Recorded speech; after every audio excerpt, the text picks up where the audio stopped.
Celui que nous allons retrouver dans quelques instants est l'un de ces artisans qui aura écrit l'une des plus belles pages du sport français avec son club, Montpellier, et avec l'équipe de France. Excusez du peu, 7 titres de champion de France quand le club en compte 14, 7 coupes de France quand le club en compte 12, 2 coupes de la Ligue quand le club en compte 8, et le titre de champion d'Europe en 2003 des clubs champions. Il portera 227 fois la tunique tricolore, obtiendra 2 médailles de bronze au championnat du monde, participera à 3 Olympiades et sera fait Dieu parmi les dieux de l'Olympe en décrochant l'or à Pékin en 2008. Retiré des parquets depuis 2011, il va nous évoquer sa reconversion, mais aussi son retour dans les instances dirigeantes du club montpelliérain et son engagement auprès de l'association EVA. Je vous invite donc à me suivre pour aller à la rencontre de Cédric Burdet, coprésident de l'association EVA.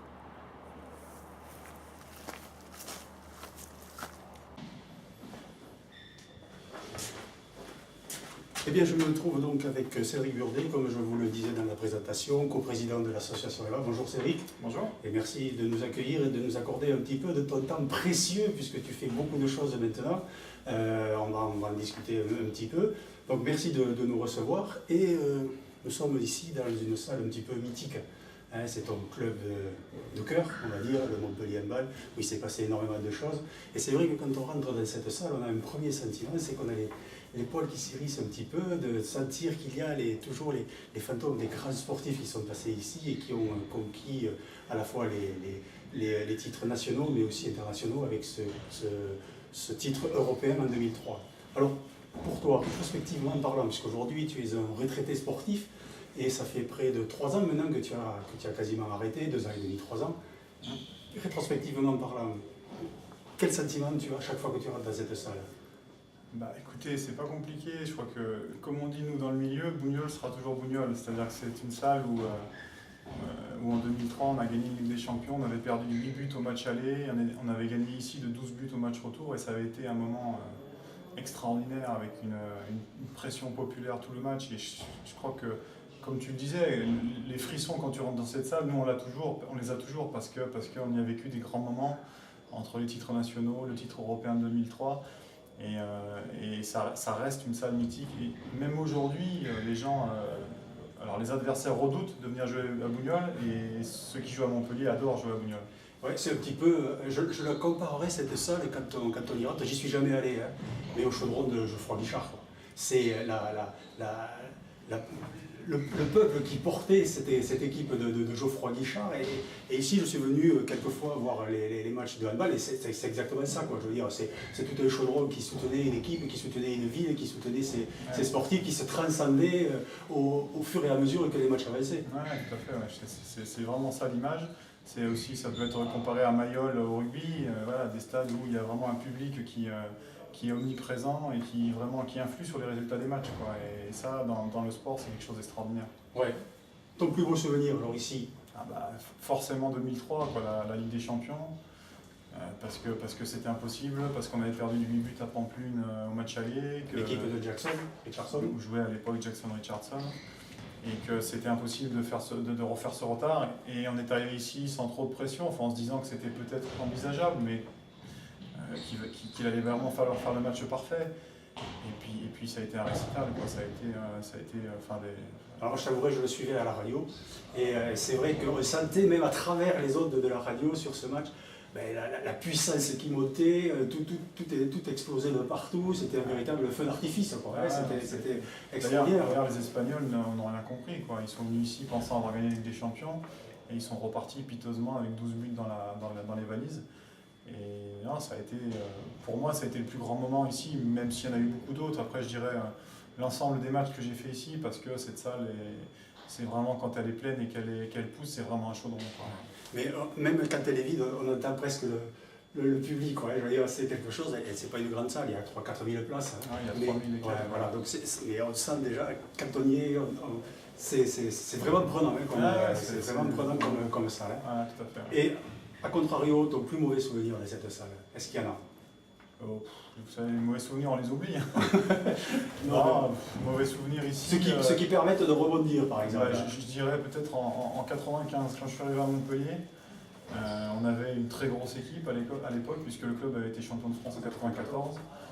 Donc moi j'étais arrivé l'année d'après, et on avait joué en Ligue des Champions ici contre Winterthur, et on s'était pitoyablement fait éliminer en 16e de finale, ou je ne sais quel rang. Au tout début. Au tout début, quoi. Et ça avait été vraiment une journée cauchemardesque au vu de la pression qu'il y avait sur le club, des ambitions, etc. Quoi. Voilà, c'est peut-être le plus mauvais souvenir que j'ai ici. Ouais. Et quand le grand Burdet aujourd'hui, qui a 39 ans, revient aussi en arrière et qui voit le petit Burdet qui a commencé à Melay, sa ville natale, dans l'Ain, qu'est-ce qu'il lui dirait aujourd'hui à ce petit garçon qui, quand il a touché son premier ballon de handball?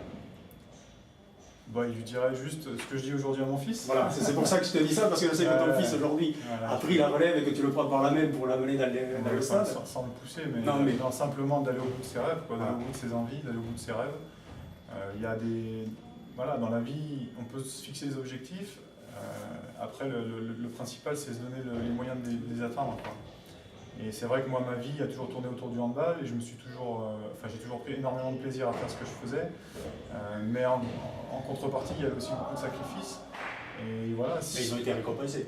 Mais tout à fait, ouais. Mais il y en a après, qui les font, qui ne sont jamais récompensés. Donc effectivement, je crois que voilà, on peut pas atteindre les sommets sans à un moment donné passer par des périodes difficiles. Voilà, tout a un prix, tout se paye. Et voilà, juste aller au bout de ses rêves, faire les sacrifices qu'il faut au moment où il faut les faire. Et puis voilà, quoi. Aujourd'hui, tu es passé de l'autre côté, puisque tu es revenu après un laps de temps pour souffler, je suppose, de ta carrière de sportif. Tu es revenu un petit peu dans les affaires du club de Montpellier. Avec quelles ambitions et avec quels objectifs? Aucune ambition, aucun objectif, simplement être utile au club, tout simplement. C'est une ambition. Ouais, mais elle n'est pas énorme, quoi. Simplement, non, juste le président et l'entraîneur, le manager général Patrice Canaillé m'ont demandé si éventuellement j'étais intéressé. Alors, je ne suis pas seul, il y a aussi Laurent Puisségur, un ancien joueur. Il y a aussi Alain Carman, qui est le kiné, qui est aussi un ancien de la maison, qui connaît très bien, qui est là depuis bien avant moi. Donc voilà, l'ensemble de ces choses ont fait qu'on a dit oui, parce qu'on a envie d'apporter notre pierre à l'édifice, de redonner ce que vous aviez reçu. Voilà, exactement, ouais, de continuer à faire avancer le club et essayer de lui faire regagner les sommets, quoi. Aujourd'hui, tu as entamé ta reconversion. Peux-tu nous parler un petit peu de cette reconversion, parce que tu l'as préparée en tant que sportif aussi, parce qu'on ne débarque pas du jour au lendemain, on n'arrête pas une carrière professionnelle sportive et le lendemain on prend son bâton et on entame une nouvelle carrière professionnelle. Puisque malheureusement, ça se passe comme ça. Ça se passe comme ça, ouais. Ouais, c'est assez violent. Non, c'est vrai que la fin de carrière d'un sportif de haut niveau est relativement difficile parce qu'effectivement, on a fait la même chose, une chose extraordinaire pendant des années, mais finalement, on est préparé à rien. Donc effectivement, alors moi, c'est un peu particulier, quoique. C'est que j'avais deux passions, moi c'était le handball et puis c'était la rénovation, la pierre, les matériaux, ce genre de choses. J'ai toujours été très attiré par ça et donc du coup aujourd'hui je me suis lancé, donc j'ai créé ma société où je rénove des biens, j'achète des biens que je rénove et que je revends. Voilà. Donc c'est un petit peu, enfin pas bizarre, mais pour un sportif de haut niveau, de ne pas rester comme bien d'autres sportifs restent dans la lignée sportive où consultant ou manager ou entraîneur. Toi, tu es passé complètement à autre chose. Tu vis de passion en fait. Bah oui, on peut dire ça. Ouais, tout à fait. Après, j'avais pas envie non plus de rester dans le handball pour rester dans le handball. Je me sentais pas des compétences d'entraîneur, donc ça pour moi c'était clair. Non plus de manager. Donc à partir de là, voilà, je ne me voyais pas rester dans le handball. Et aujourd'hui, revenir dans le handball par le côté administratif, comme je suis en train de le faire au travers du club, pour moi c'est quelque chose qui me va tout à fait, puisque je vais réassouvir mes deux passions en même temps. Voilà. Quoi de mieux, quoi de mieux. Donc, après le volet sportif antérieur, puisque la carrière est passée, ta reconversion, aujourd'hui tu es aussi co-président de l'association EVA, aux côtés de l'autre grand sportif qui est Olivier Saraméan, que nous rencontrerons très prochainement. Alors, pourquoi s'être engagé au niveau de l'association EVA et quels en sont les objectifs et quels en sont pour toi les objectifs en particulier? Alors pourquoi d'abord? Pourquoi? Parce que tout simplement, comme je l'ai toujours dit, voilà, nous on a eu la chance de faire une belle carrière sportive. d'être en bonne santé toute notre, enfin jusqu'ici, j'espère que ça durera longtemps, mais toute notre vie. Et simplement de voir, j'ai toujours été très touché de voir des enfants malades qui ne pouvaient pas faire ce qu'ils voulaient, qui étaient obligés de suivre des soins hospitaliers. Donc voilà, le pourquoi, c'est simplement essayer de donner à ces enfants-là un peu de bonheur, un peu soit au travers de matchs de rencontres sportives ou d'événements qu'on monte avec l'association.